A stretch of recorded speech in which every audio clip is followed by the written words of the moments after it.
Hi guys, இது வந்து எங்கள் தோட்டத்தில் பறித்த கீரை. இந்த கீரை வந்து பொன்னாங்கண்ணி கீரை. இது வெய்ய நேரத்துக்கு இதெல்லாம் பொரியல் பண்ணி சாப்பிடும்போது காய்ஸ் நல்லாயிருக்கும். அப்புறம் அரைக்கீரையும் கொஞ்சம் கிடச்சிச்சு, பறித்தோம். அரைக்கீரை இது காய்ஸ், அரைக்கீரை பறித்தேன். பச்சை மிளகாய், அப்புறம் கொஞ்சம் சுக்குட்டி கீரையும் பறித்தேன் காய்ஸ். சுக்குட்டி கீரை வந்து நிறைய வந்தது. நான் வந்து சூப்புக்கோசரம், சுக்குட்டி கீரை சூப்புக்கோசரம் நான் வந்து காய்ஸ் பாதி இதை கொஞ்சமாக ஒரு கையளவுக்கு பறிச்சிருக்கிறேன். இதை வந்து என்ன பண்ணுவேன் தெரியுமா காய்ஸ்? இது வந்து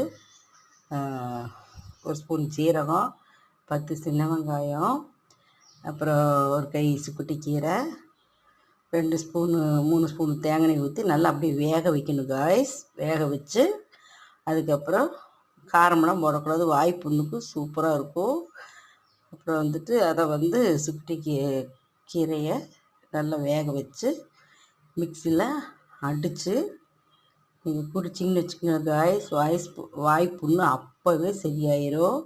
இதுக்கு அவ்வளோ பவராக இருக்கும் காய்ஸ்.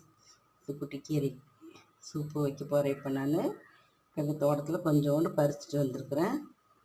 அதே போல் அரைக்கீரையும் அதே மாதிரி தான் காய்ஸ்.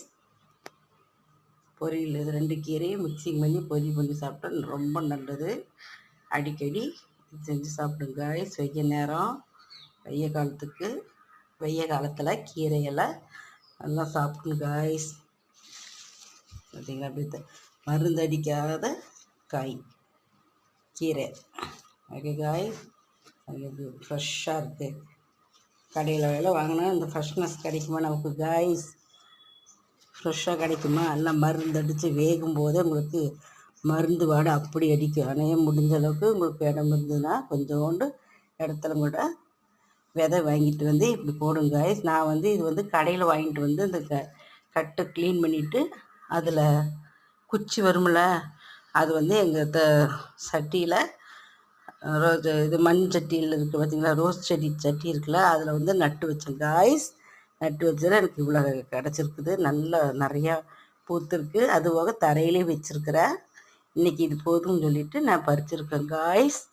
இதே மாதிரி நீங்களும் உங்கள் இடத்துல ஒரு சும்மா மண்பானையில் இருக்குல்ல, ரோஜாப்பூ தொட்டி இருக்குல்ல, அதில் வாங்கி வெளியே கீரைக்கட்டு வாங்கி க்ளீன் பண்ணி இந்த மாதிரி நட்டு வைங்க. நம்ம அடுத்து வெளியே வாங்க வேண்டிய அவசியமே இருக்காது காய்ஸ்.